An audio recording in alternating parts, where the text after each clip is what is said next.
Hi everyone and welcome to today's analysis. Today I'm discussing National Assembly in Rivers State.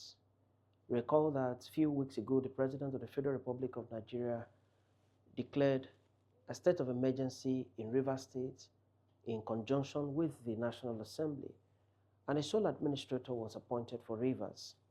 As a follow-up to that, a few days ago the Speaker of the House of Representatives, Honorable Dr. Tajuddin Ibas, inaugurated a committee of members of the House of Representatives to oversee the legislative needs of Rivers State. The committee has a chairman who, by implication, is to serve as the pro tem speaker of Rivers State for the time being. He will work with colleagues that have been nominated into that committee. They have already met with the sole administrator. We saw it being circulated everywhere about the meeting that they had with the sole administrator in Rivers State.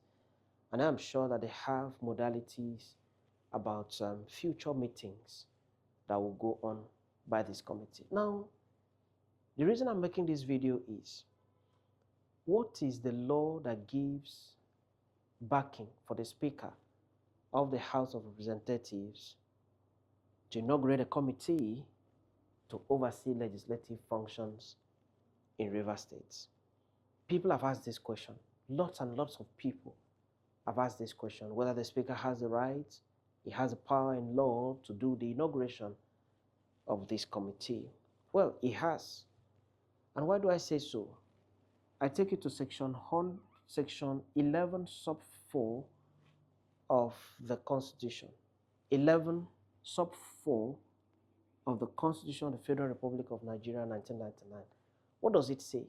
I quote, "At any time when any House of Assembly of a state is unable to perform its functions by reason of the situation prevailing in that state, the National Assembly may make laws for the peace, order, and good government of the state, with respect to matters of which the House of Assembly may make laws as may appear to the National Assembly to be necessary or expedient until such time as the House of Assembly is able to resume its functions." End of quote. So this section now gives the National Assembly, it could be the House of Reps, it could also be the Senate, but I think that this time around the Senate President, working in conjunction with the Speaker of the House of Reps, he has decided to allow it for the Speaker to handle.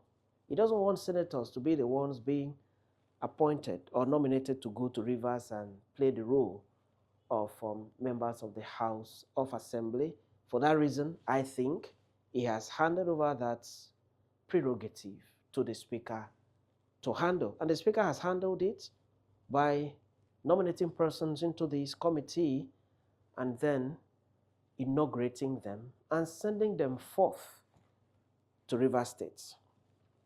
That section also says, any such laws enacted by the National Assembly pursuant to this section shall have effect as if they were laws enacted by the House of Assembly of that state.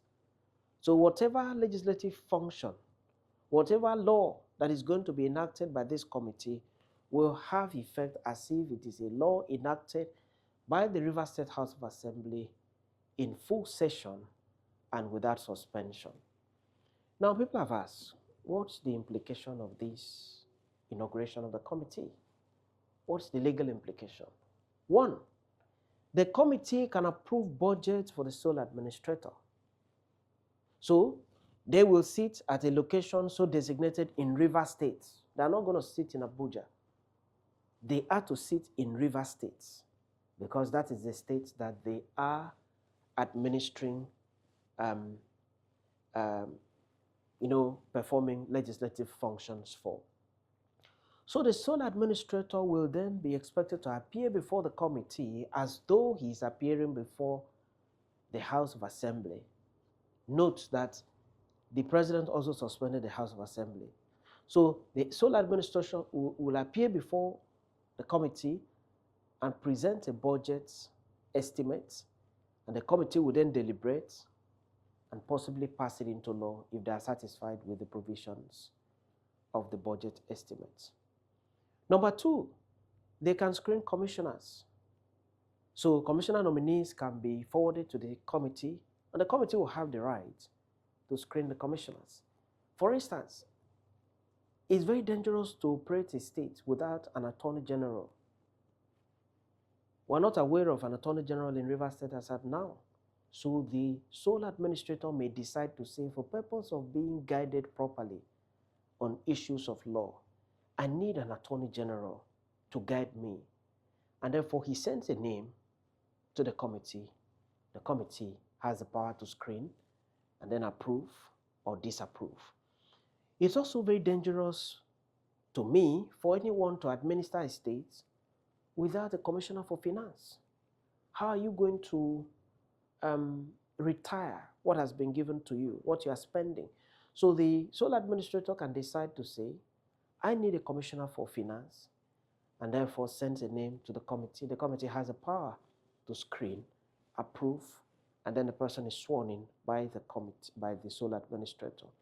Number three, they can approve loan for the sole administrator. So the sole administrator says, I have a budget that I know I can execute within the 6 months, but finance is not there, money is not available, so I need to take loan from the commercial banks to be able to finance the project.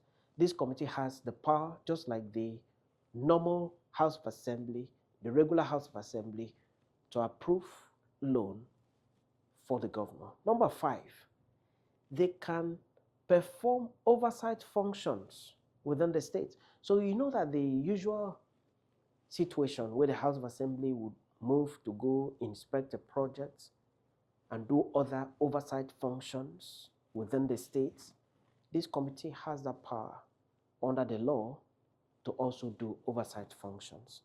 Number six, they can do all such functions that a House of Assembly of a state can do in a normal situation where there is no emergency. Whatever function that the House of Assembly can do, this committee has the power to do it. Note also that by Section 11 sub 4, this committee can only legislate on matters that are not within the exclusive legislative list. Matters in the exclusive legislative list cannot be legislated upon by the State House of Assembly. So this committee must see itself as a State House of Assembly and therefore should not venture into what is only reserved for the National Assembly, even though they are members of the National Assembly. But for the purpose of being in Rivers, they are to function like the House of Assembly, and they can only legislate on the concurrent legislative list in the Constitution. Now, what's the way forward? Is it going to be like this in Rivers, continue like this? What's the way forward? My take is the same right from when the state of emergency was first declared. My take is that what is going on in Rivers State is strange to the Constitution, especially the removal, the suspension of a governor. I have not seen any section of the Constitution that has supported the suspension of a governor. Yes, Section 305 of the Constitution supports declaration of a state of emergency, but that section has not supported the suspension of a governor. It has not stated so. If anybody has found a section in the Constitution that has supported the suspension of a governor, please feel free to drop it in the comment section. I also want to learn from you. But so far, if you have listened to all the commentators, even the Federal Attorney General, no section of the Constitution has been mentioned as supporting the suspension of a governor. But we are here already. It is what it is. What it is right now is that the governor has been suspended, so a sole administrator has been appointed, and governance has to continue in Rivers State. Peace and order and general administration of the state has to continue, and someone has been appointed as sole administrator to take up that role, even though we are still saying that that is strange, to the law. But what's the way forward? Number one, Return democratic governance to River State. Please, managers of Nigeria, return democratic governance to River State, because it's not just nice. Every other state has democratic governance. It's only Rivers.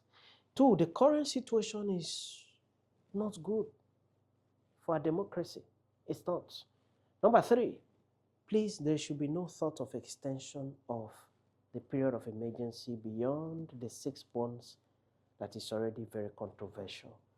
Everything should be done to end it on the dot of 6 months, which is in September this year, so that democratic governance, the House of Assembly, and then the governor will return to perform the functions for which the people of Rivers State had elected them to perform. What's your take about what's going on in Rivers State? Do you think that this committee is rightfully constituted? Talking about the states of origin of the members of this committee. Do you think the number of the persons in this committee is sufficient? Do you think we would have had more names, more persons nominated into the committee? Do you think it would have even been lesser than the number, I think 21, that have been nominated into the committee?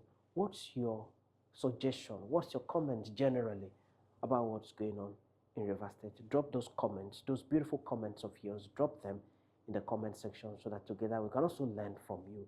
And if you have not yet subscribed to my channel, do well to subscribe, because this is already intended to serve everyone in society. It's a law discourse outside the classroom and outside the courtroom. It's a very informal discussion of legal principles and also issues of law in the breaking news. Thank you for keeping me company always.